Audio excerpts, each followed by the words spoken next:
Hari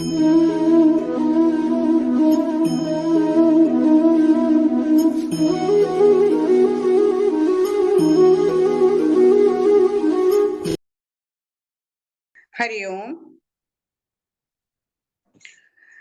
SPYSS NYC Malayalam online എല്ലാ വ്യാഴാഴ്ചയും ഭഗവത്ഗീത പഠന ക്ലാസ് നടത്തി വരുന്നുണ്ടല്ലോ.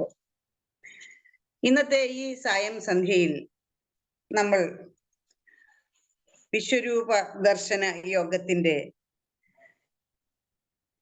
31 മുതൽ 36 വരെയുള്ള ശ്ലോകങ്ങളാണ് ഇന്ന് പഠിക്കുന്നത്. ഇന്ന് ആദ്യമായി ധ്യാന ശ്ലോകം ചൊല്ലുന്നത് ഗീത PT ഒക്കെയാണ്. ചാൻഡിങ് റിവിഷൻ, കഴിഞ്ഞ ആഴ്ച നമ്മൾ പഠിച്ച ശ്ലോകങ്ങളുടെ റിവിഷൻ ചൊല്ലാനായിട്ട് 25 മുതൽ 27 വരെയുള്ള ശ്ലോകങ്ങൾ ലാലിയക്കയും 28 മുതൽ 30 വരെയുള്ള ശ്ലോകങ്ങൾ അനീഷ് കുമാർ അണ്ണനും റിവിഷൻ ചെയ്യുന്നു. ഇന്നത്തെ ചാൻഡിങ് ഗൈഡൻസ് ചെയ്യുന്നത് ലതീഷ് അണ്ണനാണ്. 31 മുതൽ 33 വരെ ശ്ലോകങ്ങൾ റിപ്പീറ്റ് ചെയ്യുന്നത് പ്രഭാവി അക്ക, അതിന്റെ എക്സ്പ്ലനേഷൻ പ്രീജിത അക്ക. 34 മുതൽ 36 വരെ ഉള്ള ശ്ലോകങ്ങൾ റിപ്പീറ്റ് ചെയ്യുന്നത് ജയരാജ് അണ്ണനാണ്, അതിന്റെ എക്സ്പ്ലനേഷൻ ജ്യോതി അക്കയുമാണ്. ബാക്കപ്പിലായിട്ട് നമുക്ക് ചാൻഡിങ്ങിനെ രമ അക്കയും എക്സ്പ്ലനേഷന് ഗംഗ അക്കയുമുണ്ട്. എല്ലാവരെയും ഈ സായം സന്ധ്യയിലെ പഠന ക്ലാസ്സിലേക്ക് സ്വാഗതം ചെയ്യുന്നു. അതുപോലെ ഈ സന്ധ്യയിൽ പഠന ക്ലാസ് ആസ്വദിക്കാൻ പഠിക്കാൻ എത്തിയിട്ടുള്ള എല്ലാവരെയും സ്വാഗതം ചെയ്യുന്നു. ആദ്യമായി ധ്യാന ശ്ലോകത്തിന് ഗീത PT അക്കയെ സ്വാഗതം ചെയ്യുന്നു, ക്ഷണിക്കുന്നു. ഹരി ഓം. പാർത്ഥായ പ്രതിബോധിതാം ഭഗവതാ നാരായണേന സ്വയം വ്യാസേന ഗ്രഥിതാം പുരാണമുനിനാ മധ്യേ മഹാഭാരതം അദ്വൈതാമൃതവർഷിണീം ഭഗവതീമഷ്ടാദശാധ്യായിനീം അംബ ത്വാമനുസന്തധാമി ഭഗവദ്ഗീതേ ഭവദ്വേഷിണീം. യം ബ്രഹ്മാ വരുണേന്ദ്ര രുദ്രമരുത തുന്വന്തി ദിവ്യൈസ്തവൈർ വേദൈ സാംഗപദക്രമോപനിഷദൈർ ഗായന്തി യം സാമഗാ ധ്യാനാവസ്ഥിത തത്കദേന മനസാ പശ്യന്തി യം യോഗിനോ യസ്യാന്തം ന വിദു സുരാസുരഗണാ ദേവായ തസ്മൈ നമഃ. വസുദേവസുതം ദേവം കൗസചാണൂരമർദ്ദനം ദേവകീ പരമാനന്ദം കൃഷ്ണൗ വന്ദേ ജഗദ്ഗുരും. ശ്രീകൃഷ്ണൗ വന്ദേ ജഗദ്ഗുരും. ഓം ഗും ഗുരുഭ്യോ നമഃ. ഓം ഗും ഗുരുഭ്യോ നമഃ. ഓം ഗും ഗുരുഭ്യോ നമഃ. സർവം ശ്രീകൃഷ്ണാർപ്പണമസ്തു. ഹരി ഓം. അടുത്തതായിട്ട് നമ്മൾ കഴിഞ്ഞ ആഴ്ച പഠിച്ച 25 മുതൽ 30 വരെയുള്ള ശ്ലോകങ്ങളിൽ 25 മുതൽ 27 വരെയുള്ള ശ്ലോകങ്ങൾ റിവിഷൻ ചെയ്യുന്നത് ലാലിയക്കയെ ക്ഷണിക്കുന്നു.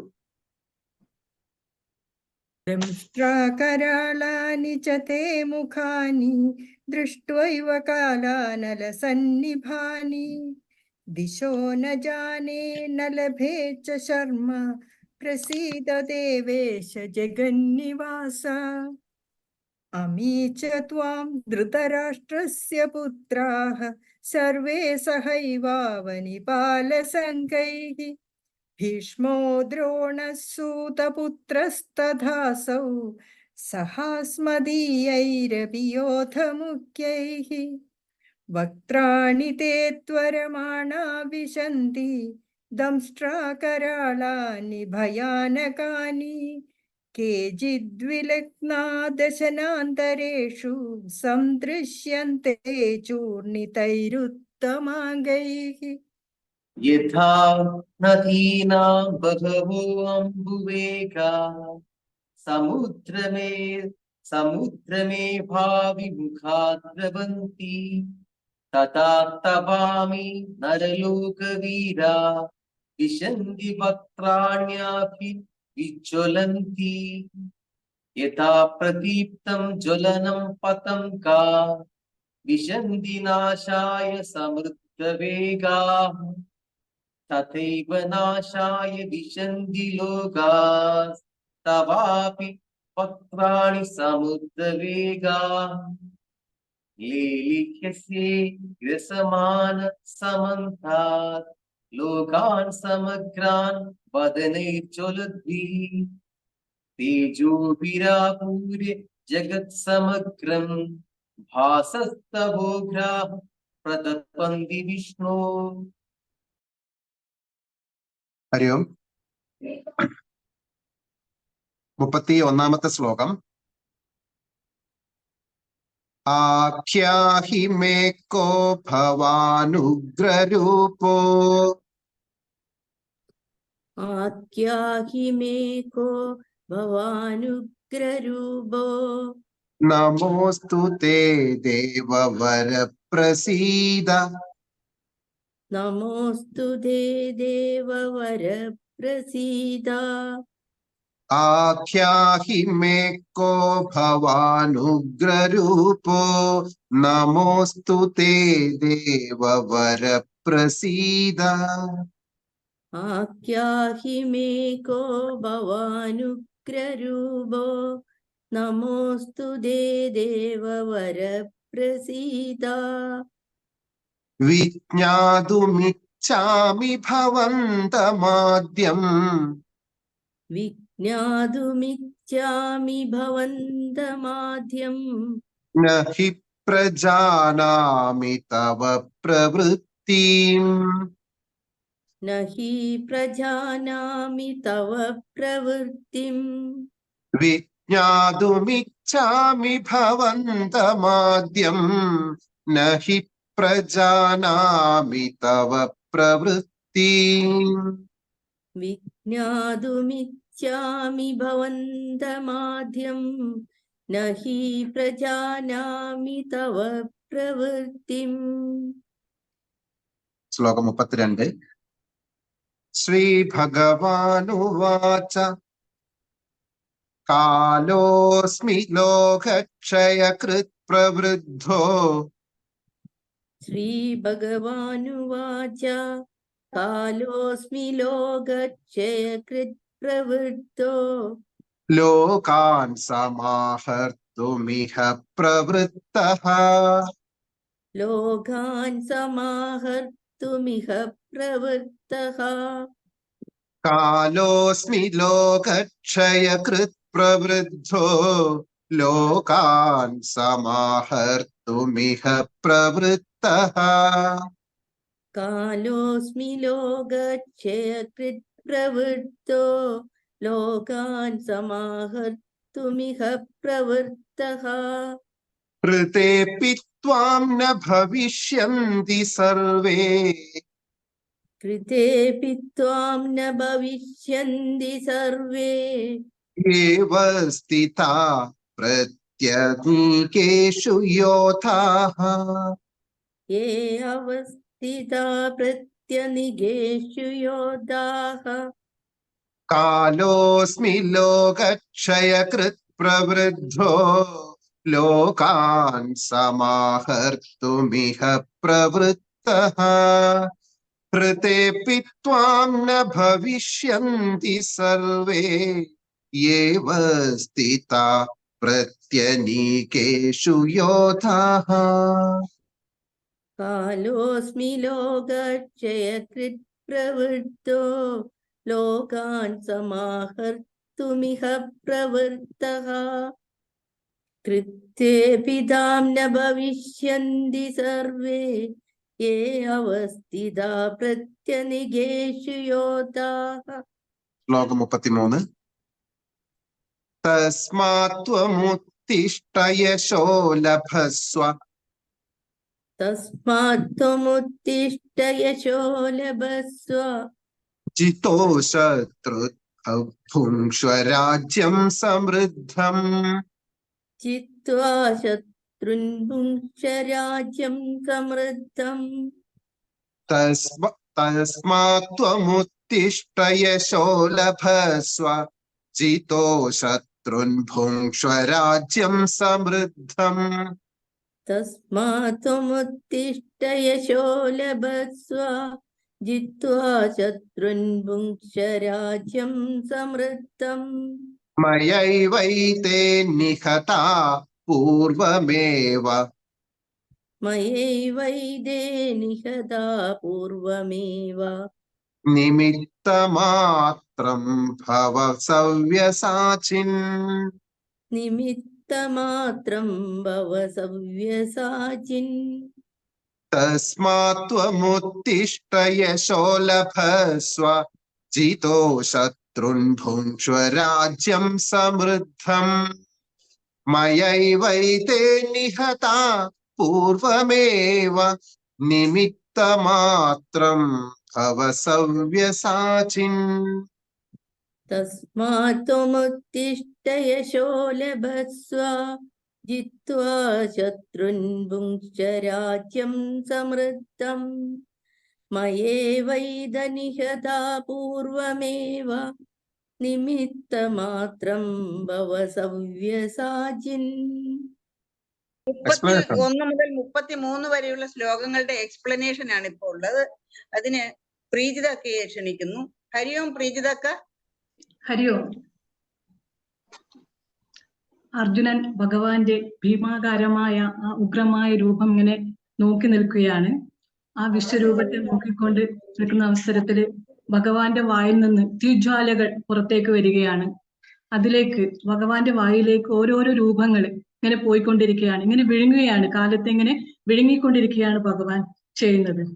അപ്പോൾ അർജുനൻ ചോദിക്കുകയാണ്, ഏ ദേവവര, ഏ ദേവശ്രേഷ്ഠ, ഭഗവാൻ ഉഗ്രരൂപോ, ഉഗ്രമൂർത്തിയായ ഭഗവാനെ, നമോസ്തുതേ, അങ്ങയെ ഞാൻ നമസ്കരിക്കുന്നു, പ്രണമിക്കുന്നു.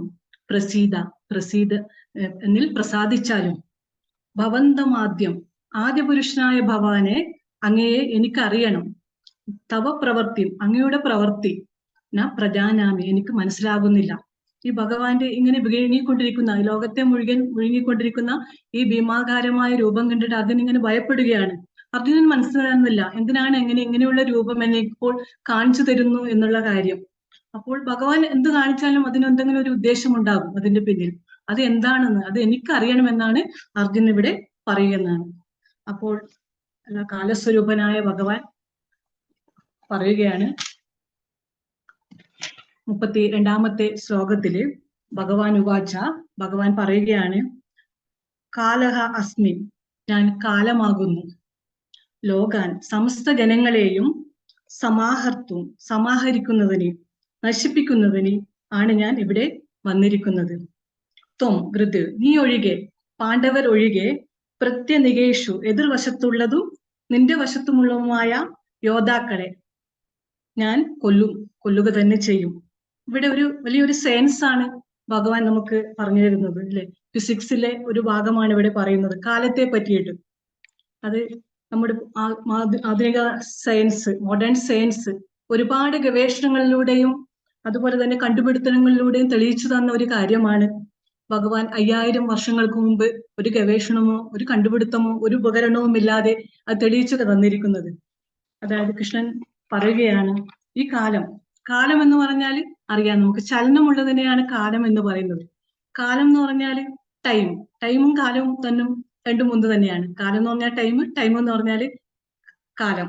അതായത് വിവേകാനന്ദ സ്വാമികൾ ഇദ്ദേഹം സന്യാസം സ്വീകരിച്ച് പഠിക്കുന്ന സമയത്ത്, വേദാന്തം പഠിക്കുന്ന സമയത്ത് അദ്ദേഹത്തിന്റെ ഗുരുവായ രാമകൃഷ്ണ പരമഹംസന്റെ അടുത്ത് പോയപ്പോൾ അദ്ദേഹത്തോട് ചോദിക്കുകയാണ്, who is God, where is God, what is God ചോദിച്ചപ്പോൾ അദ്ദേഹം ഗുരു മറുപടി പറയുകയാണ്, ഗോഡ് ഈസ് ലവ്. അപ്പോൾ വീണ്ടും ഒരു സംശയമാണ്, വാട്ട് ഈസ് ലവ്? ആദ്യം ഒരു സംശയം ഉണ്ടായിരുന്നല്ലോ, വാട്ട് ഈസ് ഗോഡ് എന്ന്. ഇപ്പൊ വാട്ട് ഈസ് ലവ് അതുമായി. അപ്പൊ പറയുകയാണ്, love is God, God is love, love is God. തിരിച്ചും മറിച്ചും പറയും. അതുപോലെ തന്നെ കാലം എന്നത് ടൈമാണ്, ടൈം എന്നത് കാലവുമാണ്. അപ്പോൾ അങ്ങനെ ചലിച്ചുകൊണ്ടിരിക്കുന്ന ആ കാലം ആൽബർട്ട് ഐൻസ്റ്റീൻ നമുക്ക് പറയുകയുണ്ടായി, കണ്ടുപിടിക്കുകയുണ്ടായി. അദ്ദേഹം ടൈം റിലേറ്റഡ് ടു പ്ലേസ്, ഒരു പ്രത്യേക സ്ഥലത്തിനെ ആശ്രയിച്ചാണ് ടൈം നിലനിൽക്കുന്നത്. അതായത് ഭൂമിയിൽ ഒരു ദിവസം നമ്മൾ പറയുന്നത് 24 മണിക്കൂറാണ്. രാവിലെ 0 നിന്ന് തുടങ്ങി ഉച്ചക്ക് 12 മണിയാകുമ്പോഴേക്ക് 12 മണിക്കൂറാകും. പിന്നീട് അവിടെ നിന്ന് വീണ്ടും രാത്രി 12 മണിയാകുമ്പോഴേക്ക് അത് 24 മണിക്കൂറാകും. അപ്പൊ 12 + 12 24 മണിക്കൂർ ഒരു ദിവസം പൂർത്തിയാകുന്നു. പക്ഷെ ആ ഭൂമിയിലെ എല്ലാ സ്ഥലത്തും ഒരേ സമയമല്ല. ഇപ്പോൾ ഇന്ത്യയിലത്തെ സമയമല്ല UAE-യിലുള്ളത്, UAE-യിലത്തെ സമയമല്ല മലേഷ്യയിലുള്ളത്, മലേഷ്യത്തെ സമയമല്ല ജാപ്പാനിലുള്ളത്. അങ്ങനെ സമയത്തിൽ വ്യത്യാസമുണ്ട് ഭൂമിയിലെ എല്ലാ സ്ഥലത്തും. അതുപോലെ തന്നെ അമേരിക്കയിലാണെങ്കിൽ ഇവിടെ രാത്രിയാകുമ്പോൾ അവിടെ പകലാണ്, അവിടെ പകലാകുമ്പോൾ ഇവിടെ രാത്രിയാണ്. ഭൂമിയുടെ ഭാഗം സൂര്യന് അഭിമുഖമായി വരുമ്പോൾ അവിടെ പകലും മറുവശത്ത് രാത്രിയുമാകുന്നു. അങ്ങനെ വ്യത്യസ്തപ്പെട്ടിരിക്കുന്നു. അപ്പൊ സ്ഥലത്തിനനുസരിച്ച് സമയം വ്യത്യാസപ്പെട്ടിരിക്കുന്നുണ്ട്. അതുപോലെ തന്നെ മറ്റുള്ള ഗ്രഹങ്ങളിൽ അവർക്ക് സ്വയം കറങ്ങാൻ വേണ്ടിയിട്ട് 24 മണിക്കൂറിനേക്കാളും കൂടുതൽ ആവശ്യമുണ്ട്. വ്യാഴത്തിനൊക്കെ 24 മണിക്കൂർ മാത്രം പോരാ, അതിൽ കൂടുതൽ സമയം വേണം. അതുപോലെ തന്നെ മറ്റു എല്ലാ ഗ്രഹങ്ങളിലും വ്യത്യസ്തമാണ് ആ ടൈം. അപ്പോൾ അതുകൊണ്ടാണ് ഐൻസ്റ്റീൻ പറഞ്ഞത് ആ ടൈം റിലേറ്റഡ് ടു പ്ലേസ് എന്ന്. അപ്പൊ കാലത്തിന് ഒരു ചലനമുണ്ട്. അതുപോലെ തന്നെ കാലത്തിന് മാറുന്നതനുസരിച്ചിട്ട് ഒരു കാലപ്പഴക്കം സംഭവിക്കുന്നു. കാലത്തിന് അത് നശിക്കുന്നു. 6 തരത്തിലുള്ള നാശമാണ് അതിനുള്ളത്. കാലത്തിന് 6 തരത്തിലുള്ള രൂപഭേദങ്ങളുണ്ട്. ഒന്നായത് ജനനം, നമ്മൾ ജനിക്കുന്നു, പിന്നെ അത് നിലനിൽക്കുന്നു, അല്ലെ, ജനിച്ചുടനെ മരിച്ചാല് നിലനിൽപ്പില്ല. അപ്പോൾ ജനിക്കുന്നു, നിലനിൽക്കുന്നു, വളരുന്നു, വലുതാകുന്നു, പിന്നീട് അതിന് മാറ്റങ്ങൾ സംഭവിക്കുന്നു. അതായത് എന്തെങ്കിലും അതിനെ ഒരു നശിപ്പിച്ച അനുസരിച്ചിട്ട് അതിന് കേടുപാടുകൾ സംഭവിക്കുന്നു. പിന്നീട് അത് നശിച്ചു പോകുന്നു. നമ്മുടെ ശരീരം എടുത്തു കഴിഞ്ഞാൽ അത് ജനിക്കുന്നു, നിലനിൽക്കുന്നു, വളരുന്നു. അതുപോലെ തന്നെ നമ്മുടെ സെല്ലുകൾ ജനിക്കുന്നു, പുതിയ സെല്ലുകൾ ഉണ്ടാകുന്നതും, അതുപോലെ തന്നെ അത് വികസിക്കുന്നു, പിന്നെ കേടുപാടുകൾ സംഭവിക്കുന്നു, പിന്നീട് അത് കാലത്തിന്റെ ഒഴുക്കിൽപ്പെട്ട് നശിക്കുകയും ചെയ്യുന്നു. അപ്പൊ കാലത്തിന്റെ ഒഴുക്കിൽ മാറ്റങ്ങൾ സംഭാവ്യമാണ്. അപ്പോൾ സയന്റിഫിക്കലി പുതിയ പുതിയ കണ്ടുപിടുത്തങ്ങൾ ഇവിടെ ഉണ്ടാകുന്നുണ്ടെങ്കിലും കാലത്തിനെ പിടിച്ചു നിർത്താൻ ആർക്കും ഇതുവരെ സാധിച്ചിട്ടില്ല. എന്താ വെച്ചാല് കഴിയുകയില്ല ഒരിക്കലും. ഒരു ഗവേഷണത്തിന്, ഒരു കണ്ടുപിടുത്തത്തിന് അത് ഇതുവരെ സാധിക്കുകയില്ല. അപ്പോൾ കാലം എന്ന് പറയുന്നത് ഭഗവാന്റെ ശക്തിയാണ്, ഭഗവാന്റെ മായയാണ്. അപ്പോൾ ചലിക്കുമ്പോൾ, കാലം ഉണ്ടാകുമ്പോൾ ചലനത്തിൽ ചില കൺഫ്യൂഷൻ ചിലപ്പോൾ വന്നേക്കാം. അല്ലെ, ഇപ്പൊ നമ്മൾ ട്രെയിനിൽ യാത്ര ചെയ്യുകയാണെങ്കിൽ ട്രെയിൻ മൂവ് ചെയ്യുമ്പോൾ നമുക്ക് ട്രെയിൻ പോകുന്ന പോലെയല്ല നമുക്ക് തോന്നുന്നത്, ആ പ്ലാറ്റ്ഫോം മൂവ് ചെയ്യുന്ന പോലെ തോന്നുന്നു. അവിടെയുള്ള ആൾക്കാർ പിന്നെ പുറകോട്ട് പോകുന്ന പോലെയൊക്കെ നമുക്ക് തോന്നാറുണ്ട്, അല്ലെ. അപ്പോൾ കാലത്തിന് ചില തെറ്റിദ്ധാരണകളുണ്ട്. അതുപോലെ തന്നെയാണ് നമ്മുടെ ശരീരത്തിനുള്ളിലുള്ള മനസ്സിനുമുള്ള ചില തെറ്റിദ്ധാരണകളാണ് നമ്മൾ നിലനിൽക്കുന്നത്. അപ്പോൾ നമ്മുടെ ശരീരം സ്ഥൂലമാണ്, അല്ലെ, അത് നിരന്തരം ചലിച്ചുകൊണ്ടിരിക്കുന്നു, അതിന് മാറ്റങ്ങളുണ്ട്. ശരീരത്തിന് ഉള്ളിലാണ് മനസ്സുള്ളത്. പക്ഷെ മനസ്സിന് ജനനമില്ല, മരണമില്ല, പ്രായമില്ല, ഒന്നും തന്നെയില്ല. അപ്പോൾ ഇതെല്ലാം ഉള്ള ജനനവും മരണവും പ്രായവുമുള്ള ഒരു ശരീരത്തിലാണ് ഈ മനസ്സ് ഉള്ളത്. അപ്പോൾ ആ മനസ്സിൽ ഉള്ളിലാണ് ഭഗവാൻ ഉള്ളത്, സർവഭൂത മഹേശ്വരം.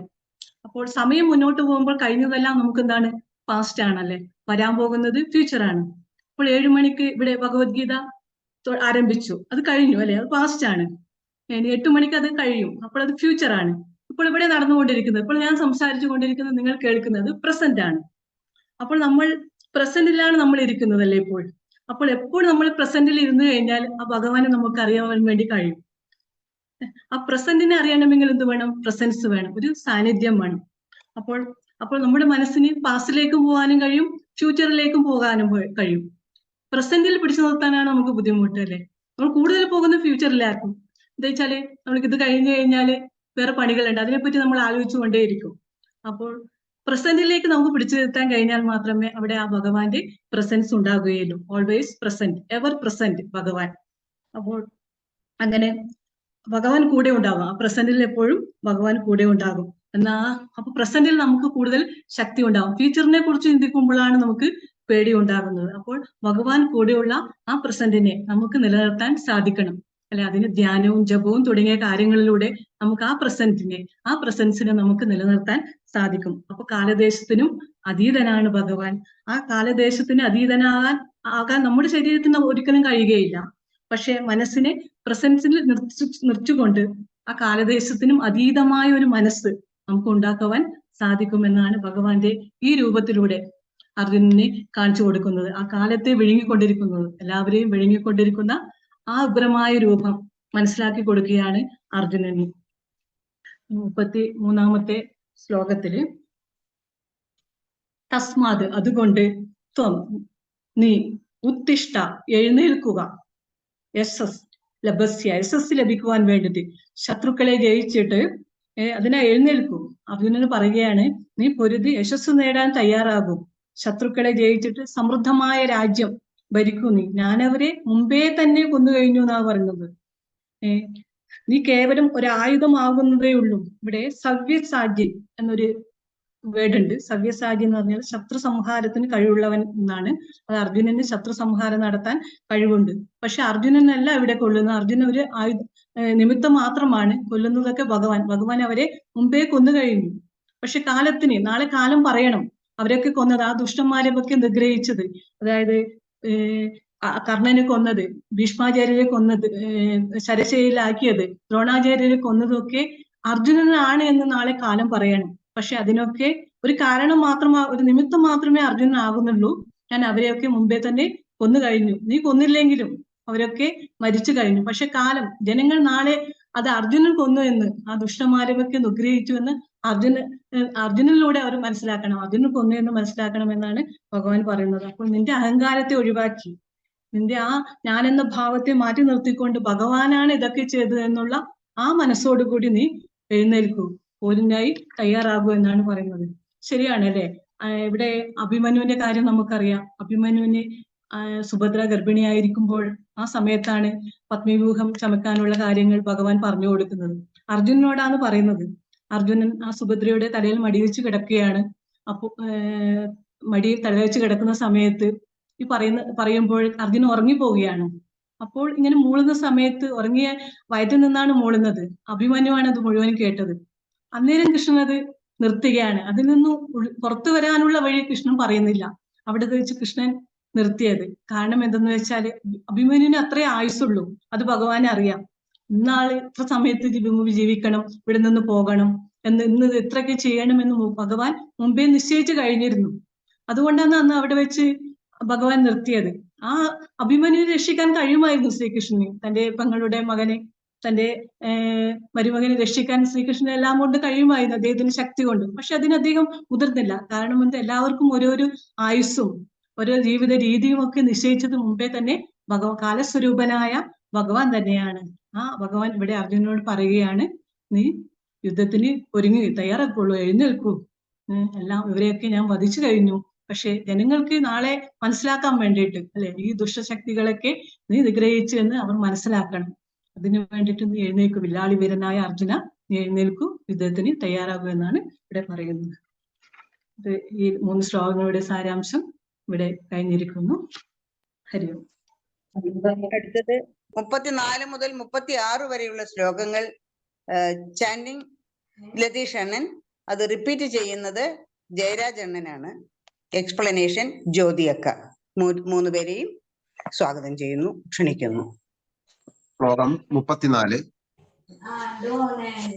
ദ്രോണം ച ഭീഷ്മം ച ജയദ്രഥം ച ദ്രോണം ച ഭീഷ്മം ച ജയദ്രഥം ച കർണം തഥാന്യാനഭിയോധ വീരാൻ കർണം തഥാന്യാനഭിയോധ വീരാൻ ദ്രോണം ച ഭീഷ്മം ച ജയദ്രഥം ച കർണം തഥാന്യാനഭിയോധ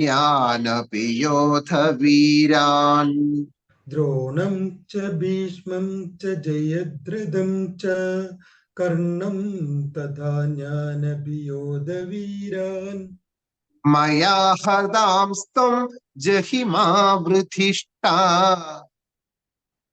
മയാ ഹതാസ്തം ജഹിമാ വ്യദിഷ്ടാ യുധ്യസ്വ ജേതാസിരണേ സപത്നാൻ യുദ്ധസ്യ ജേതാസിരണേ സപത്നാൻ द्रोणं च भीष्मं च जयद्रथं च कर्णं तथान्यानपि योध वीरान् मया हतास्त्वं जहिमा वृधिष्ठा युध्यस्व जेतासि रणे सपत्नान् द्रोणं च भीष्मं च जयद्रथं च कर्णं तदान्यानभियोधवीरान् मया हस्तांस्तं जहिमा प्रदिष्टा युद्धस्वजेदासि രണേ സപത്നാൻ. ശ്ലോകം 35.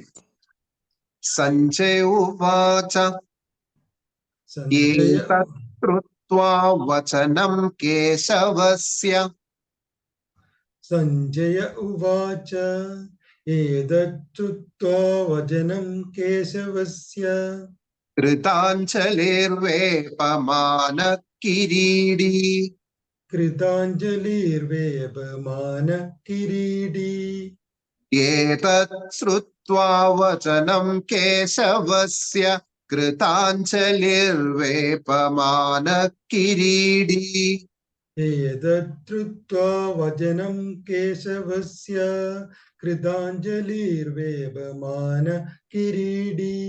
നമസ്കൃത്വാ ഭൂയ ഏവാഹ കൃഷ്ണം നമസ്കൃത്വാ ഭൂയ ഏവാഹ കൃഷ്ണം സഗദ്ഗദം ഭീത ഭീത പ്രണമ്യ സഗദ്ഗദം ഭീത ഭീത പ്രണമ്യ. ഏതത് ശ്രുത്വാ വചനം കേശവസ്യ കൃതാഞ്ജലിർവേപമാന കിരീടീ നമസ്കൃത്വാ ഭൂയ ഏവാഹ കൃഷ്ണം സഗദ്ഗദം ഭീത ഭീത പ്രണമ്യ. ഏതച്ഛ്രുത്വാ വചനം കേശവസ്യ കൃതാഞ്ജലിർവേപമാന കിരീടീ നമസ്കൃത്വാ ഭൂയ ഏവാഹ കൃഷ്ണം സഗദ്ഗദം ഭീത ഭീത പ്രണമ്യ. അർജുന ഉവാച സ്ഥാനേർഹൃഷീകേശ തവ പ്രകീർത്യാ അർജുന ഉവാച സ്ഥാനേ ഋഷികേശ തവ പ്രകീർത്യാ ജഗത് പ്രഹൃഷ്യത്യനുരജ്യത്തെ ച ജഗത്പ്രഹുഷ്യത്യനുരജ്യത്തെ ച. സ്ഥാനേ ഹൃഷീകേശ തവ പ്രകൃത്യാ ജഗത് പ്രഹൃഷ്യത്യനുരജ്യത്തെ ച. സ്ഥാനേ ഋഷികേശ തവ പ്രകീർത്യാ ജഗത്പ്രഹൃഷ്യത്യനുരജ്യത്തെ ച. രക്ഷാംസി ഭീതാനി ദിശോ ദ്രവന്തി രക്ഷാംസി ഭീതാനി ദിശോ ദ്രവന്തി സർവേ നമസ്യന്തി ച സിദ്ധസാംഘാഃ. സർവേ നമസ്യന്തി ച സിദ്ധസാംഘാഃ. രക്ഷാംസി ഭീതാനി ദിശോ ദ്രവന്തി സർവേ നമസ്യന്തി ച സിദ്ധസാംഘാഃ. രക്ഷാംസി ഭീതാനി ദിശോ ദ്രവന്തി സർവേ നമസ്യന്തി ച സിദ്ധസംഘാഃ. സ്ഥാനേ ഹൃഷീകേശ തവ പ്രകീർത്യാ ജഗത് പ്രഹൃഷ്യത്യനുരജ്യത്തെ ച. രക്ഷാംസി ഭീതാനി ദിശോ ദ്രവന്തി സർവേ നമസ്യന്തി ച സിദ്ധസാംഘാഃ. സ്ഥാനേ ഋഷികേശ തവ പ്രകീർത്യാ ജഗത്പ്രഹൃഷ്യത്യനുരജ്യത്തെ ച. രക്ഷാംസി ഭീതാനി ദിശോ ദ്രവന്തി സർവേ നമസ്യന്തി ച സിദ്ധസംഘാഃ. ഹരി ഓം. വിശ്വരൂപ ദർശനയോഗം നമ്മള് എത്തി നിൽക്കുന്നത് 34-ാമത്തെ ശ്ലോകത്തിലാണ്. 34 ശ്ലോകത്തിന്റെ ഉള്ളിൽ നമുക്ക് മനസ്സിലായിട്ടുണ്ടാവും എന്താണ് ഇവിടെ സംഭവിക്കുന്നത് എന്നുള്ളത്. അതായത് ഭഗവാൻ അർജുനന്റെ കോൺഫിഡൻസ് കൂട്ടാനായിട്ട് ഭഗവാന്റെ വിശ്വരൂപം കാണിച്ചു കൊടുക്കുകയാണ് ചെയ്യുന്നത്. ആ വിശ്വരൂപം കണ്ടു കഴിഞ്ഞാലാണ് അർജുനന് വിശ്വാസമാവുള്ളൂ, ഇതിനുള്ള കഴിവ് എനിക്കുണ്ട് എന്നുള്ളത് അർജുനന് വിശ്വാസമാവുള്ളൂ എന്നുള്ളത് ഭഗവാന് മനസ്സിലാവുകയാണ്. അപ്പോ ഭഗവാൻ ആ വിശ്വരൂപം കാണിച്ചു കൊടുക്കുകയാണ്. അർജുന, ഞാൻ ഇത്രയും നേരം കാരണം നമ്മളുടെ കൂടെ നടക്കുന്ന ഒരു സുഹൃത്ത്, ആ സുഹൃത്ത് പറയാണ് എനിക്കിതിനെല്ലാം കഴിവുണ്ടെന്ന് നമ്മളുടെ അടുത്ത് പറയുമ്പോ കൂടെ നടന്നിരുന്ന സുഹൃത്തിന് എത്രമാത്രം കഴിവുണ്ട് എന്നുള്ളത് നമുക്കറിയാം അല്ലേ. അപ്പൊ നമുക്കത് വിശ്വാസം വരില്ല, തീർച്ചയായിട്ടും അത് വിശ്വാസം പെട്ടെന്ന് വരില്ല. പക്ഷേ ആ സമയത്ത് ഭഗവാന്റെ വിശ്വരൂപം കാണിച്ചിട്ട് പറയാണ്, നീ വിചാരിക്കണ ആളല്ല കേട്ടോ അർജുന, ഞാന് ഇങ്ങനെ ഒരു രൂപം എനിക്കുണ്ട്, എല്ലാ സർവചരാചരങ്ങളും എന്നിൽ അലിഞ്ഞു ചേർന്നിട്ടുള്ളതാണ്, അതിന്റെ ഒരു ഭാഗം മാത്രമാണ് ബാക്കിയുള്ളതെല്ലാം എന്നുള്ളത് ആ വിശ്വരൂപ ദർശനത്തിൽ കാണിച്ചു കൊടുക്കുകയാണ് ചെയ്യുന്നത്. അപ്പൊ അത് കാണിച്ചു കൊടുക്കുന്ന സമയത്ത് അർജുനനെ വിശ്വസിക്കാനായിട്ട് സാധിക്കണില്ല. ഇത്രയും കാലം ബാല്യകാല സഖിയായിട്ടും അമ്മായിയുടെ മകനായിട്ടും ഇങ്ങനെ കൂടെ നടന്നുണ്ടായിരുന്ന ഈ കൃഷ്ണനെ ആണോ ഞാന് എന്റെ സഖി എന്നുള്ള രീതിയിൽ ഞാൻ കൂടെ കൊണ്ട് നടത്തിയിട്ടുണ്ടായിരുന്നത്? ഇത്രയും വലിയ മഹാഭാഗ്യം ഞാൻ ചെയ്തു, എനിക്ക് ഇതിന് മാത്രമുള്ള ഭാഗ്യം ഉണ്ടായോ എന്നുള്ളത് അർജുനന് വിശ്വസിക്കാനായിട്ട് സാധിക്കണില്ല. ഇത് സംഭവ്യമാണോ എന്നുള്ളത് അർജുനന് വിശ്വസിക്കാനായിട്ട് സാധിക്കാത്തതാണ് വിശ്വരൂപ ദർശന യോഗത്തിൽ കാണുന്നത്. 34ാമത്തെ ശ്ലോകത്തിൽ പറയാണ്, അർജുന, നീ നിന്റെ ബന്ധുക്കളെ കൊല്ലൊന്നും വേണ്ട, അത് എല്ലാം ഓൾറെഡി ഞാൻ ചെയ്തു കഴിഞ്ഞു. ഇനി നീ എന്താ വേണ്ടത്? ഒരിക്കലും ഭഗവാനാണ് ഈ ബന്ധുക്കളെ കൊന്നത് എന്നുള്ള ഒരു പേര് വരാൻ പാടില്ല. അപ്പൊ അതിന് വേണ്ടിയിട്ട് ആ കർമ്മം നീ ഒന്ന് ചെയ്തോളൂ. ഹനിക്കലൊക്കെ ഓൾറെഡി കഴിഞ്ഞിരിക്കുകയാണ്. നീ എന്താ വേണ്ടത്? നിന്റെ ആ ഒരു കർമ്മം, നിന്റെ ആ ഒരു ആയുധം ഉപയോഗിച്ച് നീ ആണ് കൊന്നത് എന്നുള്ള ഒരു പേര് വരുത്താൻ വേണ്ടി അത് ചെയ്യേ വേണ്ടൂ. ഒന്ന് നോക്കൂ, എക്സാം എഴുതാൻ പോണ ഒരു കുട്ടിയാണ്. ആ കുട്ടിയുടെ അടുത്ത് പറയാണ്, എഴുതാനുള്ള ക്വസ്റ്റ്യൻ പേപ്പർ കൊടുത്തിട്ട് പറയാണ്, ഈ ക്വസ്റ്റ്യൻ പേപ്പർ ആണ് കേട്ടോ നിനക്ക് എക്സാമിന് വരിക എന്നുള്ളത്. പിന്നെ ആ കുട്ടിക്ക് വല്ലതും പഠിക്കേണ്ട കാര്യമുണ്ടോ? ആ ക്വസ്റ്റ്യൻ പേപ്പറിനെ അങ്ങോട്ട് മനസ്സിലാക്കി കാണാതെ പഠിച്ചിട്ട് പോയി എഴുതല്ലേ വേണ്ടുള്ളൂ. അതാണ് ഇവിടെ സംഭവിക്കുന്നത്. അവിടെ അർജുനന്റെ അടുത്ത് പറയാണ്, അർജുന, നീ ഇപ്പോ എന്റെ ബന്ധുക്കളാണ്, സുഹൃത്തുക്കളാണ്, ഇവരെ എങ്ങനെ ഞാൻ കൊല്ലും, ഇങ്ങനെയുള്ള ടെൻഷൻ ഒന്നും അടിക്കേണ്ട കാര്യമില്ല. കാരണം ഇറ്റ്സ് ഓൾറെഡി ഡൺ, കഴിഞ്ഞു, അവരെ എല്ലാം ഞാൻ ഹനിച്ചു കഴിഞ്ഞു. ഇനി നിനക്ക് എന്താണ് പുറത്തുള്ളവരെ കാണിക്കാനായിട്ട് അർജുനനാണ് കൊന്നത് എന്നുള്ളത് കാണിക്കാനായിട്ടുള്ള ഒരു ചെറിയൊരു നാടകയെ അവിടെ നടത്തേണ്ട ആവശ്യമുള്ളൂ എന്ന് പറയാണ്. അപ്പോ ഭഗവാന്റെ വിശ്വരൂപം കാണിക്കാതെ അർജുനനോട് ഇത് പറഞ്ഞിരുന്നായിരുന്നെങ്കിൽ ഒരിക്കലും അർജുനൻ അത് വിശ്വസിക്കില്ലായിരുന്നു അല്ലേ. അതെങ്ങനെ ഈ കൃഷ്ണൻ എങ്ങനെ ഇതിനെല്ലാം സാധിച്ചു? കാരണം അർജുനൻ അഹങ്കാരാണ്. അർജുനൻ എന്താണ്? ഞാനാണ് ലോകത്തിലെ ഏറ്റവും വലിയ ധൈര്യശാലി, ഏറ്റവും വലിയ യുദ്ധശാലി. അങ്ങനെ നമ്മുടെ വീട്ടിലൊക്കെ ചില ആൾക്കാർ അങ്ങനെ ഉണ്ടല്ലേ, ഞാനില്ലെങ്കിൽ ഈ കുടുംബം ഓടില്ല എന്നൊക്കെ പറഞ്ഞ് നടക്കുന്ന ആൾക്കാര്. അങ്ങനെയുണ്ടോ ഒരു സംഭവം? ഒന്നുമില്ല. അതൊക്കെ നമ്മുടെ വിദ്യാധാരണയാണ്. ഞാനില്ലെങ്കിൽ ചിലപ്പോ ഇതിലും ഭംഗിയായിട്ട് ആ കുടുംബം റൺ ചെയ്യാൻ പറ്റും. അങ്ങനെയാണ് പലയിടത്തും നമ്മൾ കണ്ടുവരുന്നത് അല്ലെ. നമ്മൾ വിചാരിക്കും നമ്മളില്ലാന്നുണ്ടെങ്കിൽ അയ്യോ നട്ടെല്ലാണ്, നെടുന്തൂണാണ് എന്നൊക്കെ പറയും. നട്ടെല്ലും നെടുന്തൂണ് അങ്ങനെയൊന്നും ഒരു സംഭവമൊന്നും ഇല്ല. ഒരു വീട്ടില് 10 പേരുണ്ടെന്നുണ്ടെങ്കിൽ 10 പേർക്കും അതിൻ്റെതായിട്ടുള്ള എല്ലാവരിലുള്ള ചൈതന്യം ഒന്നാണെന്നുണ്ടെങ്കിൽ എല്ലാവർക്കും ഉള്ള കഴിവ് ഒന്നായിരിക്കില്ലേ. അപ്പൊ എന്തുകൊണ്ടാണ് പലരും പല രീതിയിൽ കഴിവുകൾ പ്രകടിപ്പിക്കണമെന്ന് വെച്ച് കഴിഞ്ഞാല് അവിടെ ചാൻസ് കിട്ടാത്തതാണ് പ്രശ്നം. ലീഡർ ആയിട്ടുള്ള ഒരാള് അവിടെ ഒഴിഞ്ഞു കൊടുത്താലല്ലേ ആ ലീഡർഷിപ്പ് അടുത്ത ആൾക്ക് കിട്ടുള്ളൂ. അപ്പൊ അതാണ്. അല്ലാണ്ട് നമ്മൾ നെടുന്തൂണാണ്, മറ്റേതാണ്, മറിച്ചതാണ്, അതൊക്കെ നമ്മളുടെ വെറും ഈഗോ ആണ്. അല്ലാതെ അങ്ങനെ ഒന്നും ഒരു സംഭവം ഇല്ല. എല്ലാവർക്കും ഈക്വൽ പ്രയോറിറ്റി ആണ് എല്ലായിടത്തും ഉള്ളത്. എല്ലാവർക്കും ഒരേ കഴിവുകളുണ്ട്. അത് സാഹചര്യങ്ങൾക്കനുസരിച്ച് പ്രകടിപ്പിക്കണു, അത്രേ ഉള്ളൂ. അല്ലാണ്ട് ഞാൻ വലുത്, നീ ചെറുത്, അവര് നായര്, ഇവര് നമ്പൂതിരി ഒന്നുമില്ല. അതൊക്കെ വെറുതെ ഒരു മായയാണ്. നമുക്കത് മനസ്സിലാവണമെങ്കിൽ ഈ പറയുന്ന പോലെ അഗാധമായിട്ട് വരണം. ഭഗവത്ഗീത 4 ശ്ലോകങ്ങൾ വായിച്ചോണ്ടോ, നാരായണൻ 4 ശ്ലോകങ്ങൾ വായിച്ചോണ്ടോ, ഭാഗവതം ശ്ലോകം ചൊല്ലാൻ പഠിച്ചതുകൊണ്ടോ, വിഷ്ണു സഹസ്രനാമം പഠിച്ചോണ്ടൊന്നും ആ തലത്തിലേക്ക് നമ്മൾ എത്തില്ല കേട്ടോ. അത് വെറുതെ ആ ശ്ലോകങ്ങൾ ചൊല്ലാം, അത്രേ ഉള്ളൂ. അതിലേക്ക് ആഴത്തിൽ നമ്മൾ ഇറങ്ങി ചെന്ന് കഴിഞ്ഞാൽ നമുക്ക് മനസ്സിലാവും ഒരു ഉറുമ്പിന് ഉറുമ്പിൻ്റെതായിട്ടുള്ള കഴിവുകളുണ്ട്, മനുഷ്യന് മനുഷ്യൻ്റെതായിട്ടുള്ളതുണ്ട്, ആനയ്ക്ക് ആനയുടേതായിട്ടുള്ളതുണ്ട്. എല്ലാവർക്കും അതിൻ്റെതായിട്ടുള്ള ഈക്വൽ പ്രയോറിറ്റി കൊടുത്തിട്ടാണ് ഭഗവാൻ സൃഷ്ടിച്ചിരിക്കുന്നത്.